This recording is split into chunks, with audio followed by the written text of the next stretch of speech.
लो जी आ safari train आ गई Narowal station ਤੇ ਸਿੱਖ ਯਾਤਰੀਆਂ ਨੂੰ ਲੈ ਕੇ ਜਿਹੜੇ ਕਿ ਆਏ ਨੇ ਦੁਨੀਆ ਦੇ ਮੁxtਲਫ ਮਮਾਲਕਾਂ ਤੋਂ ਵਿਸਾਖੀ ਮੇਲੇ ਵਿੱਚ ਸ਼ਿਰਕਤ ਕਰਨ ਵਾਸਤੇ ਦਰਬਾਰ ਸਾਹਿਬ ਕਰਤਾਰਪੁਰ ਜਾਣਾ ਹੈ। ਤੇ ਪਾਕਿਸਤਾਨ ਰੇਲਵੇ ਨੇ ਖਸੂਸੀ ਤੌਰ ਤੇ ਇਹ ਪੁਰਾਣਾ ਸਟੀਮ ਇੰਜਨ ਚਲਾਇਆ ਹੈ। ਇਹ ਉਹ ਹੀ ਇੰਜਨ ਹੈ ਜਿਹੜਾ 1947 ਵੇਲੇ ਜਦੋਂ ਇੰਡੀਆ ਤੋਂ ਹਿਜਰਤ ਕਰਕੇ ਮੁਸਲਮਾਨ ਪਾਕਿਸਤਾਨ ਆ ਰਹੇ ਸਨ ਜਾਂ ਹਿੰਦੂ ਔਰ ਸਿੱਖ ਪਾਕਿਸਤਾਨ ਤੋਂ ਇੰਡੀਆ ਜਾ ਰਹੇ ਸਨ ਤੇ ਇਹੋ ਜਿਹੀਆਂ ਟ੍ਰੇਨਾਂ ਹੀ ਸਨ ਜਿਹੜੀਆਂ ਕਿ ਕਾਲੇ ਇੰਜਨ ਨਾਲ ਕੋਲੇ ਵਾਲੇ ਇੰਜਨ ਨਾਲ ਚੱਲਦੀਆਂ ਸਨ ਤੇ ਅੱਜ ਉਹਦੀਆਂ ਯਾਦਾਂ ਤਾਜ਼ਾ ਕਰ ਦਿੱਤੀਆਂ ਨੇ ਪਾਕਿਸਤਾਨ ਰੇਲਵੇ ਨੇ। ਤੇ ਇਹ ਨਾਰੋਵਾਲ ਦਾ ਪਲੇਟਫਾਰਮ ਜਿੱਥੇ ਟ੍ਰੇਨ ਲਾਹੌਰ ਤੋਂ ਆਈ ਹੈ ਔਰ ਇਹਦੇ ਵਿੱਚ ਬੈਠੇ ਨੇ ਸਿੱਖ ਯਾਤਰੀ ਔਰ ਉਹ ਆਏ ਨੇ ਜਨਾਬ ਦਰਬਾਰ ਸਾਹਿਬ ਕਰਤਾਰਪੁਰ। ਤੇ ਇਹ ਹੁਣੇ ਉਤਰਦੇ ਨੇ, ਤੁਹਾਨੂੰ ਵਿਖਾਲਨੇ ਆ ਕਿ ਜਨਾਬ ਇੱਥੋਂ ਫਿਰ ਉਹ ਬੱਸਾਂ 'ਤੇ ਬਹਿ ਕੇ ਸਪੈਸ਼ਲ ਕੋਚਾਂ 'ਤੇ ਬਹਿ ਕੇ ਤੇ ਜਾਣਗੇ ਦਰਬਾਰ ਸਾਹਿਬ ਕਰਤਾਰਪੁਰ ਬਾਬਾ ਗੁਰੂ ਨਾਨਕ ਜੀ ਦੇ ਦਰ 'ਤੇ। ਠੀਕ ਹੈ ਜੀ, ਇਹ ਦੇਖੋ ਤੁਸੀਂ, ਇਹ ਲਿਖਿਆ ਜੀ ਵੈਲਕਮ, ਜੀ ਆਇਆਂ ਨੂੰ। ਹਲੇ ਅੱਗੇ ਤੁਹਾਨੂੰ ਗੁਰਦੁਆਰਾ ਸਾਹਿਬ ਦਾ ਵੀ ਤੁਹਾਨੂੰ ਦਰਸ਼ਨ ਕਰਾਉਣਾ, ਵੇਖਿਓ ਜ਼ਰਾ।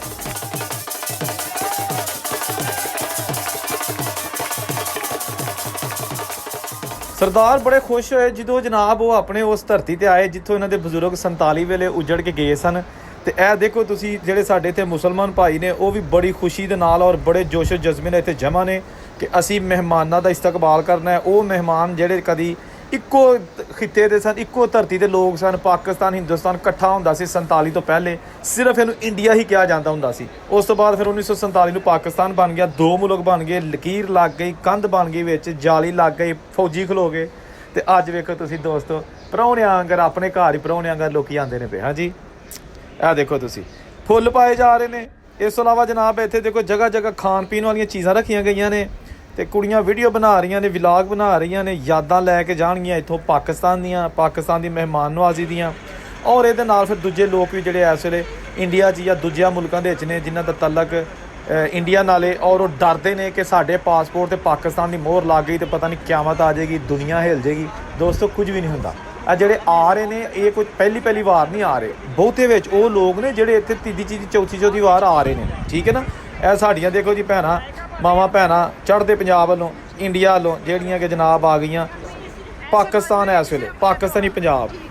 ਇਹ ਨਾਰੋਵਾਲ ਤੋਂ ਤਕਰੀਬਨ 18 ਕਿਲੋਮੀਟਰ ਦੂਰ ਹੈ ਦਰਬਾਰ ਸਾਹਿਬ ਕਰਤਾਰਪੁਰ।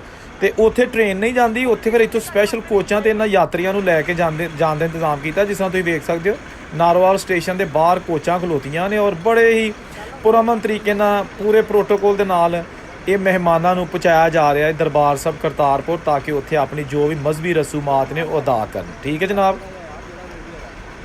ਵਾਹ ਜੀ ਵਾਹ। ਇਹ ਖਸੂਸੀ ਤੌਰ 'ਤੇ ਤੁਹਾਨੂੰ ਮਨਾਜ਼ਰ ਵਿਖਾਏ ਜਾ ਰਹੇ ਨੇ। ਮੀਡੀਆ ਟਾਪ ਦਾ ਤੁਹਾਨੂੰ ਪਤਾ ਕਿ ਹਮੇਸ਼ਾ ਤੌਰ 'ਤੇ ਹੀ ਇਹੋ ਜਿਹੇ ਜਿਹੜੇ ਵਾਕਿਆਤ ਹੁੰਦੇ ਨੇ ਉਹਨੂੰ ਸਭ ਤੋਂ ਪਹਿਲਾਂ ਰਿਪੋਰਟ ਕਰਦਾ, ਤਾਂ ਕਿ ਸਾਡੇ ਜਿਹੜੇ ਭਰਾ ਨੇ ਪੂਰੀ ਦੁਨੀਆ 'ਚ ਫੈਲੇ ਨੇ ਉਹ ਕਮ ਸੇ ਕਮ ਜਿਹੜੇ ਨਹੀਂ ਇੱਥੇ ਆ ਸਕਦੇ ਮੇਰੀਆਂ ਵੀਡੀਓ ਦੇ ਜ਼ਰੀਏ ਜਨਾਬ ਦਰਸ਼ਨ ਕਰ ਲੈਣ ਪਾਕਿਸਤਾਨ ਦੇ ਉਹਨਾਂ ਇਲਾਕਿਆਂ ਦਾ ਜਿੱਥੋਂ ਦੀਆਂ ਯਾਦਾਂ 1947 ਨਾਲ ਜੁੜੀਆਂ ਨੇ। ਠੀਕ ਹੈ ਨਾ ਜਨਾਬ। ਜਗ੍ਹਾ ਜਗ੍ਹਾ 'ਤੇ ਕੋਈ ਤੁਸੀਂ ਇਸਤਕਬਾਲ ਕਰਨ ਲਈ ਵਿੱਚ ਹੀ ਪਾਕਿਸਤਾਨੀ ਨੇ, ਵਿੱਚ ਹੀ ਪੰਜਾਬੀ ਇੰਡੀਅਨ। ਤੇ ਇਹ ਜਨਾਬ ਖਾਣ ਪੀਣ ਦੀਆਂ ਚੀਜ਼ਾਂ ਸਟਾਲ ਲੱਗੇ ਨੇ, ਇਹ ਦੇਖੋ ਤੁਸੀਂ। ਤੇ ਜੀ ਆਇਆਂ ਨੂੰ ਬਾਬਾ ਜੀ ਗੁਰੂ ਨਾਨਕ ਦੇਵ ਜੀ ਉਹਦੇ ਬੋਰਡ ਲੱਗੇ ਨੇ ਜਨਾਬ ਇੱਥੇ, ਇਹ ਤੁਸੀਂ ਦੇਖ ਸਕਦੇ ਹੋ। ਬੜੇ ਹੀ ਜਿਹੜਾ ਨਾ ਇੱਥੇ ਮਨਾਜ਼ਰ ਖੂਬਸੂਰਤ ਨੇ। ਇਹ ਕੋਚਾਂ ਜਿਹੜੀਆਂ ਦਰਬਾਰ ਸਾਹਿਬ ਜਾਣਗੀਆਂ।